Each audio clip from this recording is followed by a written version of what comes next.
from the National News Studio, Sri Lanka.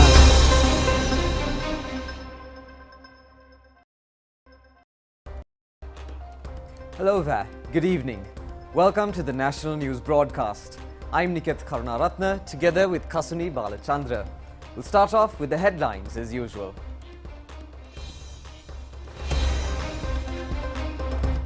The US envoy affirms commitment on the extension of support for the government's future programs. Danish Ali has been arrested over charges of unruly behavior. The state of emergency has been passed by a majority vote. Vajira Abewardhana was sworn in as a member of parliament. 4 million persons have been registered for the National Fuel Pass. The Health Division say that there is a high probability for complications and death due to the affliction of the new Omicron type. 154 COVID patients and 4 COVID-related deaths have been reported yesterday. Preparations are being made for interrogation of former President Donald Trump over the storming of the Capitol Hill Parliament building by protesters. We move on to those and other stories in detail, and we start off with local news. The state of emergency declared by the then acting president under the Public Security Act was passed in Parliament today by a majority of 57 votes. There have been 120 votes in favour and only 63 votes against the emergency law.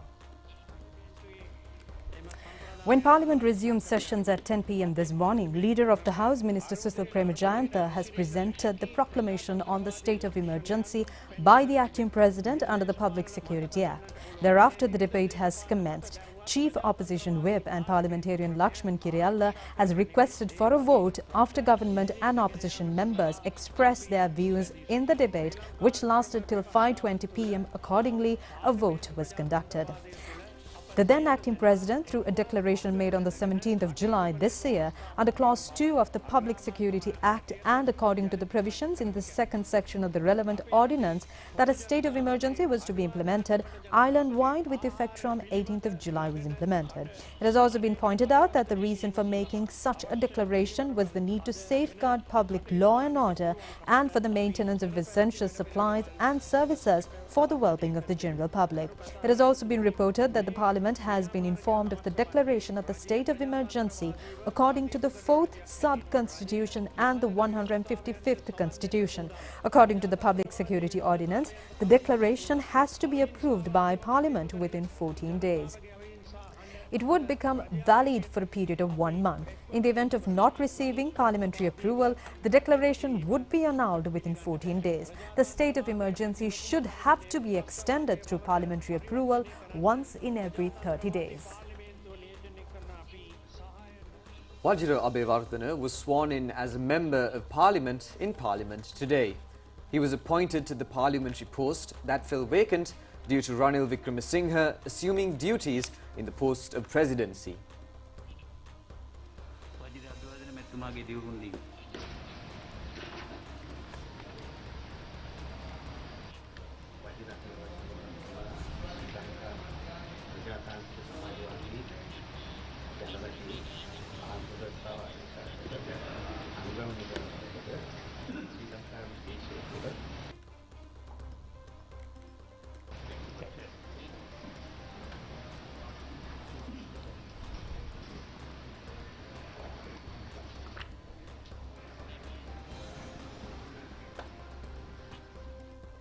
The International Monetary Fund says Sri Lanka should kick off debt restructuring talks with its bilateral lender, China.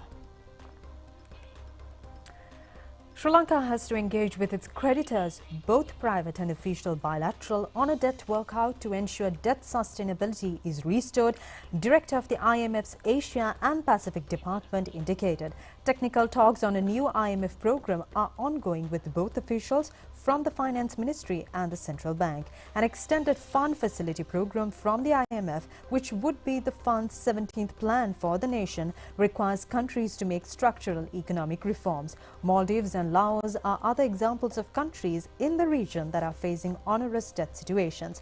Director of IMF's Asia and Pacific Department said the fund is advising countries to spend more in alleviating the impact on the poor and vulnerable, but keeping budget neutral by reducing expenditure elsewhere or raising revenues where feasible.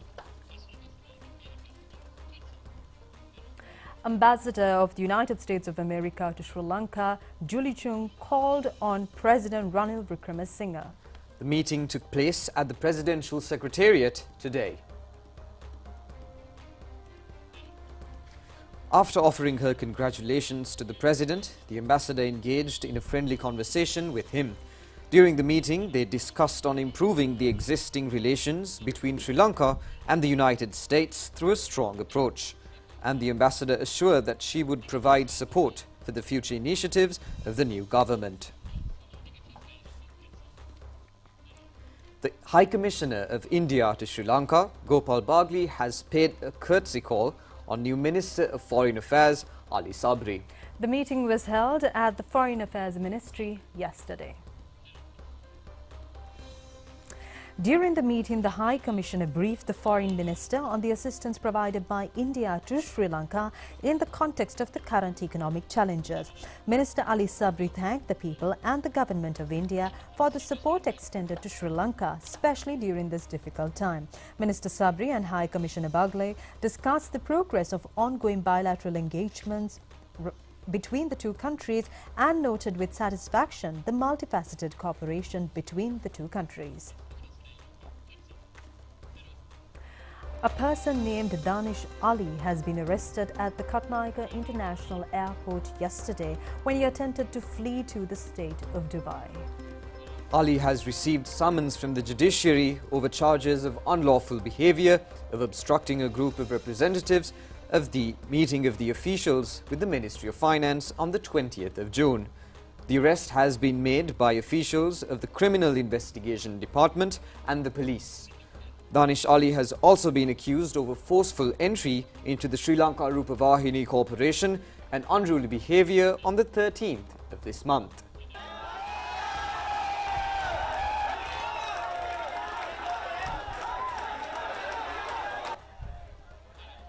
A group of protesters, including Danish Ali, were engaged in a protest in front of the SLRC on the 13th. The agitators had demanded the corporation to telecast only programs connected to the Golfers protest. These are scenes of how protesters, including Danish Ali, behaved in the Rupavahini Corporation premises that day.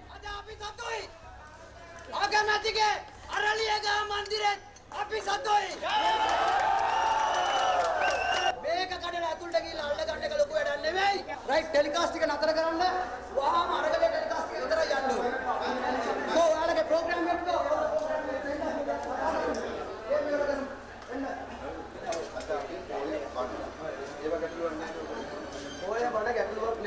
The protesters were also reported to have threatened the corporation officials and forced them to express their opinions in the form of a new statement.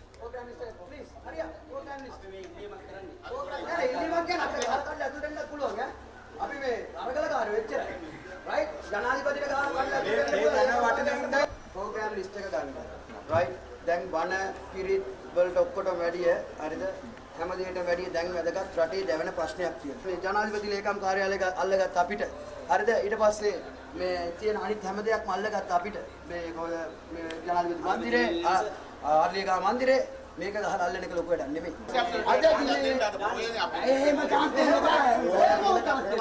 However, the group of protesters, including Danish Ali, were not satisfied with these obstructions. They had also demanded that program lineup at the national television should be prepared according to their wishes.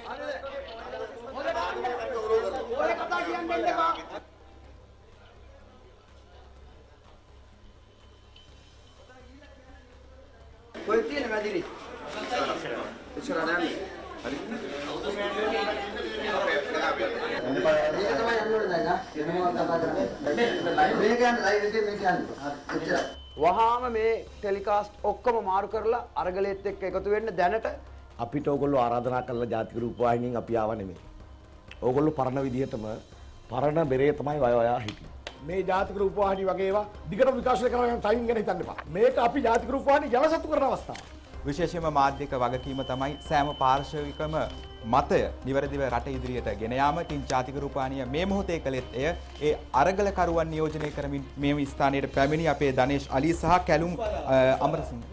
සදාචාරයක් සලකන්නේ නැහැ අපි මාධ්‍ය සදාචාරය. පාර්ශවකරුවන්ගේ මතය නෙමෙයි. මේක මේ රටේ පුරවැසියන්ගේ පොදු මතය. මෙතෙන් සිට ජාතික රූපවාහිනිය ජනසතුයි. විකාශනය වන්නේ ජන අරගලේ වැඩසටහන් පමණයි. ඒක අනිවාර්යයි. නිවුස් එකේ මේ ඉදිරියට යවන්න එපා. අරගලේ වදාන සින්දු තියෙන කොට අරගලේ විසිකන. ඒවා YouTube කියලා ටැග් දාලා ගත්තේ.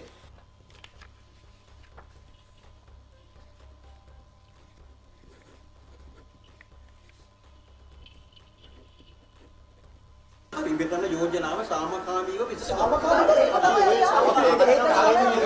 දැන් ඔයාලා මෙහා කිව්වා ස්පොන්සර්ඩ් ප්‍රෝග්‍රෑම්ස් තියෙනවා. ස්පොන්සර්ලටත් මේ වෙලාවේ හිට් වෙන්නේ අරගලේ ගැන දැම්මොත් විතරයි. රයිට්? මොකද මේ ඉන්නේ හොඳම දැන් මේමයි. මේ හවුස් කොන්සර්ට් එකක් තියෙනවා ලයිව්. ඒක ලයිව් දෙන රූපවාහිනිය. ඔව්. හරි නෑ. ඒක විතරක් නෙමෙයි. දැන් කියන වෙලාව දැන් ඉඳලා රූපවාහිනිය ඔක්කොම අරගලේ සම්බන්ධ ජනසහභාගී අරගලේ සම්බන්ධ විතරයි යන්නේ. ඒක මේක අපි අපිට මේ ඔය ඒක කොහොමද ස්පොන්සර් ඕන අනිවාර්ය ස්පොන්සර් අපිට මේ අපි ඒකට ප්‍රශ්න කොහොමද ඩිමාන්ඩ් කරන්න කියපුවා අද අරගලේ කතා කරන්නේ අපි කියන දේ විතරයි වෙන්න ඕනේ. එච්චරයි. මොකද ඔයාලා ඉන්වයිට් කළා නෙමෙයි අපේ කවුරු මෙහෙට ආවේ. ඔව් අපිට ආවේ මොකක්ද? රයිට් ඒකින්ද අරගලේ දේටවල් ටික යන්න ඕන එච්චරයි. රයිටියන් එකත් අල්ලන්න කියන්නේ. Upon these developments, the security division had taken measures to remove the group, including Danish Ali, from the corporation premises. An extensive investigation is being conducted regarding the incident. Danish Ali has been charged over many other abusive activities, in addition to the commotion at the Rupavahini Corporation. Police media spokesman SSP Nihal Talduwa said that a warrant has been issued by the Fort Magistrate Court regarding Danish Ali. He has further pointed out that Ali was engaged in a protest blocking a gate leading to the Finance Ministry entrance at Lotus Road, thereby preventing an IMF group of representatives arriving at the Finance Ministry. There have also been reports of engaging in agitations obstructing the entry of IMF officials to conduct talks with the Finance Ministry officials.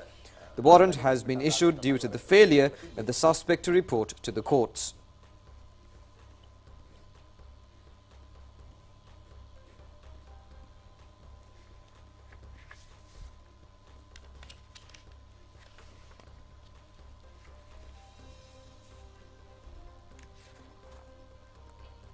Danish Ali had also been accused over causing destruction to public properties during a protest in front of the police headquarters on the 9th of last month.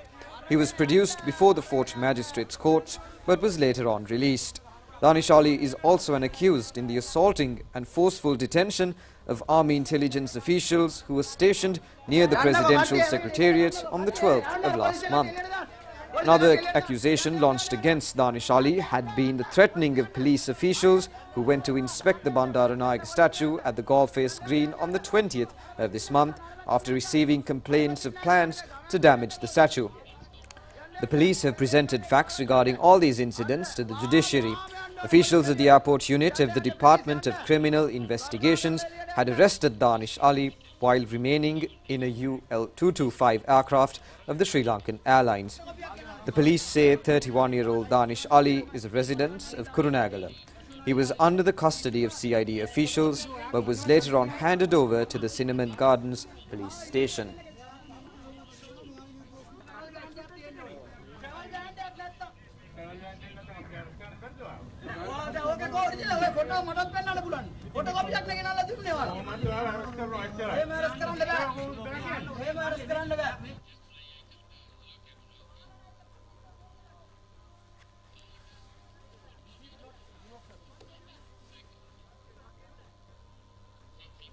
This is my right, sir. They don't show my arrest warrant. Arrest warrant. Without arrest warrant. Don't do that. Don't touch. What happening in Sri Lanka? රටේ පොලිසිය හතරන ඇති බලා ගන්න. මේ අරගල කරාට රට වෙනුවෙන් අරගල කරාට මේ අත්තලක් කොට ගන්න. රට වෙනුවෙන් අරගල කරාට ඕම් බලා ගන්න හෙට මං පණ පිටින් ඉරි දන්නේ.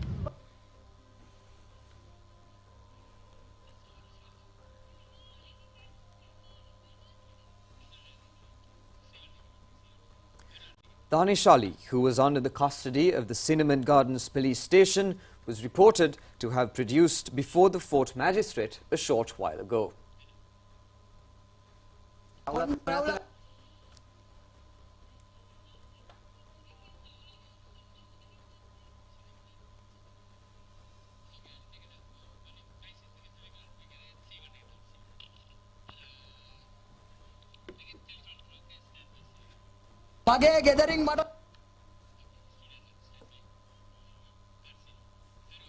The number of persons who have registered to receive the National Fuel Pass has exceeded 4 million. Minister Kanchana Wijesekara, in a Twitter message, says the figure has reached 4 million by last night. According to the National Fuel Pass system, 299 Sepetco and 34 Lanka IOC filling stations have taken measures to issue fuel. The minister adds that fuel has been issued to 92,845 persons yesterday. Issuance of fuel under the National Fuel Pass has taken place at several selected filling stations in the island today as well.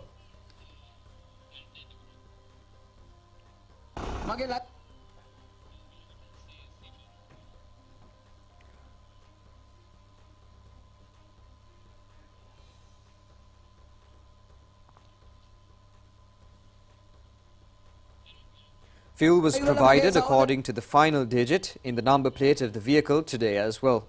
However, long queues are being witnessed continuously at filling stations.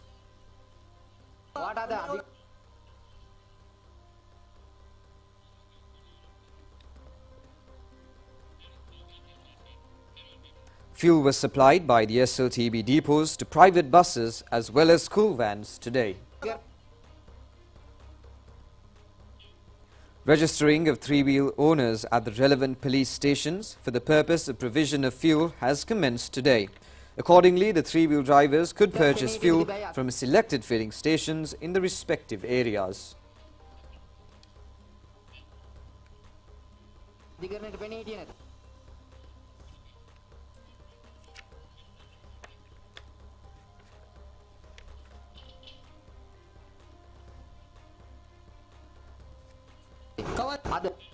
A tense environment has been created at the Al Halpe filling station in Demodara yesterday following an announcement of ending of fuel stocks. There has been reports of providing fuel to friends and other groups by the station despite the implementation of a token system to issue fuel.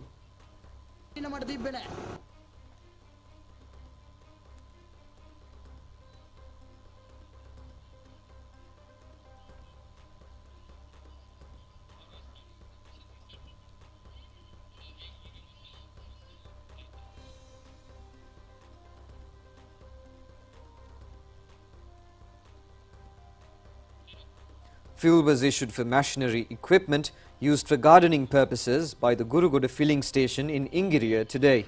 Fuel was filled into cans brought by the machine owners.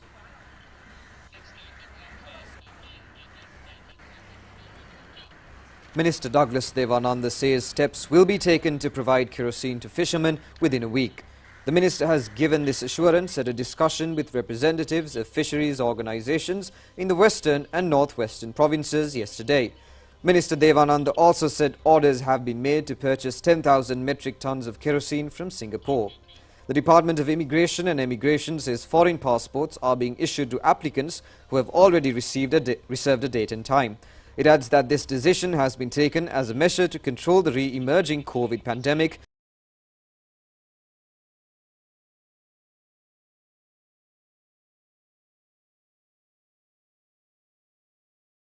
in the country. A special one-day service for applicants on emergency migrations is also being conducted. The Department of Immigration says an appointment date and time could be speedily reserved after forwarding documents, confirming the emergency requirement via the WhatsApp number 070 6311 711. Specialist physician Samita Ginige says that the affliction of the new Omicron type of the COVID disease would lead to more serious complications and even death. He further says that the new variety has a higher speed in the spreading of the disease. Addressing a media briefing at the Health Promotion Bureau today, Dr. Ginige further said that 154 COVID patients have been detected today. The Director General of Health Services has confirmed yesterday of 4 COVID-related deaths. Director of Epidemiology Unit of the Ministry of Health, Specialist Physician Samita Ginige said that the general public should receive their doses in the appropriate manner. The most likely victims are those above the age of 60 years with inherent disease conditions. The second dose should be taken 3 months after taking the first dose. Such a practice would enable to reduce the spread of the disease within a community.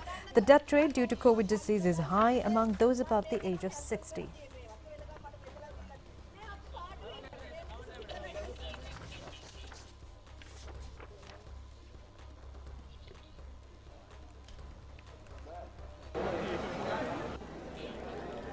Dr. Ginige has also pointed out that it is compulsory to receive inoculation prior to the 31st of October this year.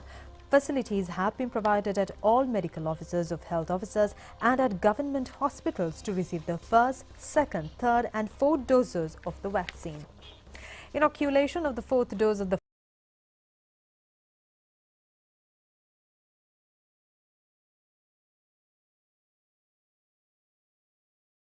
Pfizer vaccine has taken place at the health centre in Labaduwa, Gaul today. Our correspondent says people had a great interest in receiving the vaccine. The COVID vaccine was inoculated on registered patients at the Piyandala Health Division today. 4 suspects who have violated a court order by remaining in the 50-metre limit of the Bandaranaike statue in Gaulface were arrested and produced before the Fort Magistrate Courts. Magistrate Thilina Gamage has ordered to place the suspects under detention till the 29th of this month. The police have presented facts before the courts recently over alleged preparations to damage the Bandaranaike statue. The Fort Magistrate Courts, upon consideration of these facts, have imposed a judicial order preventing any person to remain within a distance of 50 metres from the statue.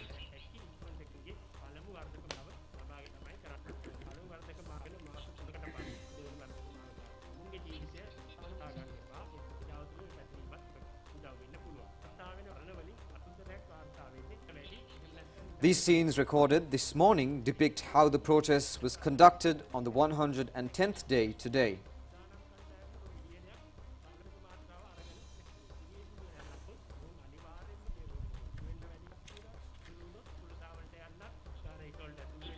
A group of protesters were reported to have conducted talks with the opposition leader Sajith Premadasa.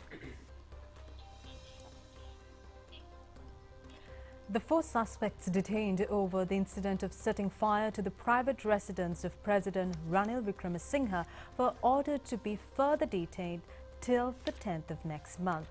The Colombo Fort Magistrate has delivered the order today.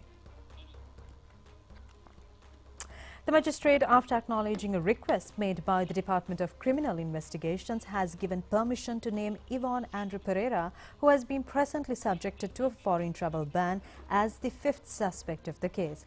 The CID has also informed the courts that as the investigations into the incident still remain at the preliminary stage, the investigations against the suspect will be carried out under the Common Properties Act. The CID has also objected to granting bail for the suspects. The Sri Lanka police requests the cooperation of the general public to identify more suspects who had entered the private residence of President Ranil Wickremesinghe and damaged properties. The suspects were reported to have entered the private residence of the then Prime Minister located at number 119 5th Lane, Colombo 3 and caused damages to many properties. The police say that the identities of the main suspects detected through video footage and close-up camera pictures need to be consolidated. Any information pertaining to the individuals in the photographs should be conveyed to the telephone numbers through WhatsApp number 0718 594 950 or 071 859 4929 or 011 422 176. The Supreme Court has ordered today to extend the deadline on a foreign travel ban imposed on former finance ministers Mahinda Rajapaksa and Basil Rajapaksa till the 2nd of next month. The court has delivered the order upon reconsidering a petition submitted by a group including former President of the Chamber of Commerce Sri Lanka, Chandra Jayaratne. The court has also determined that the foreign travel ban imposed against other respondents of the case, former governors of the Central Bank of Sri Lanka, Ajit Nivard Cabral and Professor W.T. Lakshman, as well as former Secretary to the Ministry of Finance, S.R. Artigala, will also be extended till the 2nd of next month. A shooting has taken place targeting Saman Rohita, alias Paspodda, in front of the Gampaha Provincial High Court today. An unidentified gunman has shot him using a T-56 type firearm. 4 others who came in a cab vehicle along with Saman Rohita were also injured. It has been reported that they were subjected to shooting when they were preparing to leave the court premises. The attacker was reported to have come in a motor car. The condition of the 2 of the injured is reported to be serious. One of them was transferred to the National Hospital. Saman Rohita was also reported to have been among the seriously injured.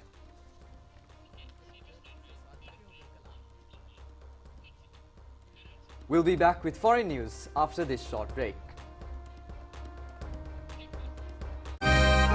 நாடு விட்டு நாடு சென்று நாளும் உழைத்த பணத்தை வீட்டுக்கு அனுப்பும் போது பரிசு குவியல்கள். நீங்கள் வெளிநாட்டிலிருந்து அனுப்பும் பணத்தினை மக்கள் வங்கிக்கு அனுப்பினால் பரிசு குவியல்கள். பீப்பிள்ஸ் ரெமிட்டன்ஸ் கோடி அதிர்ஷ்டம். அனுப்புங்கள், வெல்லுங்கள்.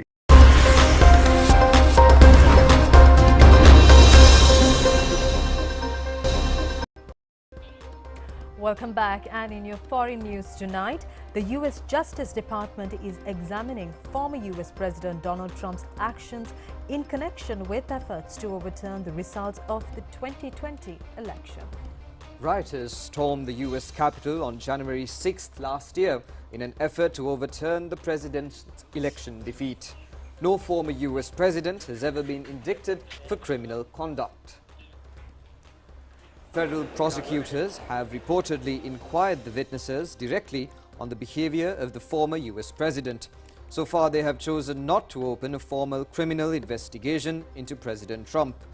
Trump has publicly praised those who attacked the building but denies any personal wrongdoing.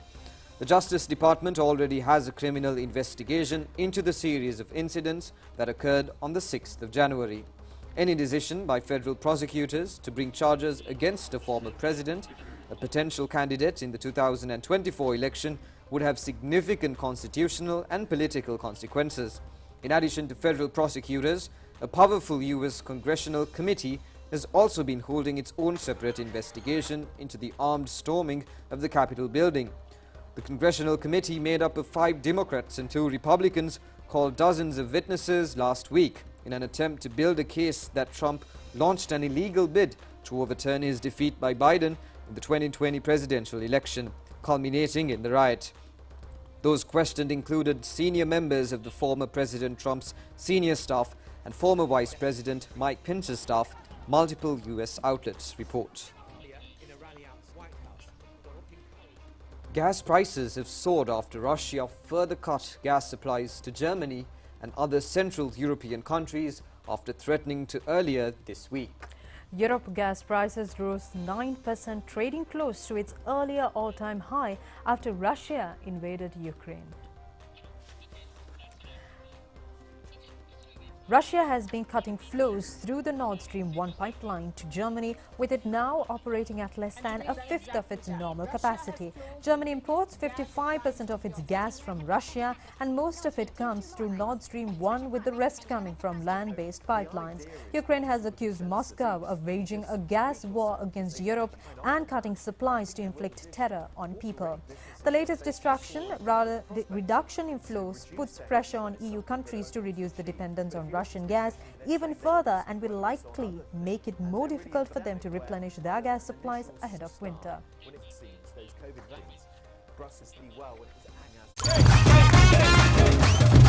Prima Kotomi Pantan.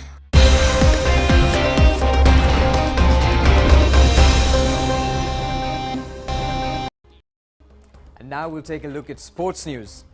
Today was the 4th day of the second test of the current series between Sri Lanka and Pakistan. At close of play today, the Pakistan team was at 89 runs for the loss of 1 wicket in their second innings. The team has to score a further 419 runs to secure victory. The match is being played at the Galle International Cricket Stadium. When the play got underway this morning, the Sri Lanka team has scored 176 runs for the loss of 5 wickets in their second innings. The not-out batsmen at commencement of play today were Dimuth Karunaratne and Dhananjaya De Silva. Karunaratne has achieved unique events in his Test career today. They included the recording of the 31st half-century and exceeding 6,000 runs in Test cricket. Dimuth Karunaratne was the 6th Sri Lankan batsman to record such an achievement. Earlier, Kumar Sangakkara, Mahela Jayawardene, Sanath Jayasuriya and Aravinda De Silva had passed the 6,000 run limit. In today's game, Karunaratne was dismissed for 61 runs with the fall of the 6th Sri Lankan wicket. Youth player Dunithwa Lalage was out for 18 runs. Yet, Dhananjaya De Silva was engaged in a super batting display and scored 109 runs, his 9th century in Test cricket. Sri Lanka has declared the innings when the score was at 360 runs for the loss of 8 wickets. Ramesh Mendes was not out for 45. Nazim Shah and Mohammad Nawaz have captured 2 wickets each. The Pakistani team, chasing a victory target of 508 runs, opened the innings with Abdullah Shafiq and Imamul Haq. Shafiq was out for 16 runs, maintaining a 42-run partnership for the opening wicket. Bad light had prevented further play with 26 more overs to be bowled today. Imam Al Haq and Babar Azam were the unbeaten batsmen, scoring 46 runs and 26 runs respectively.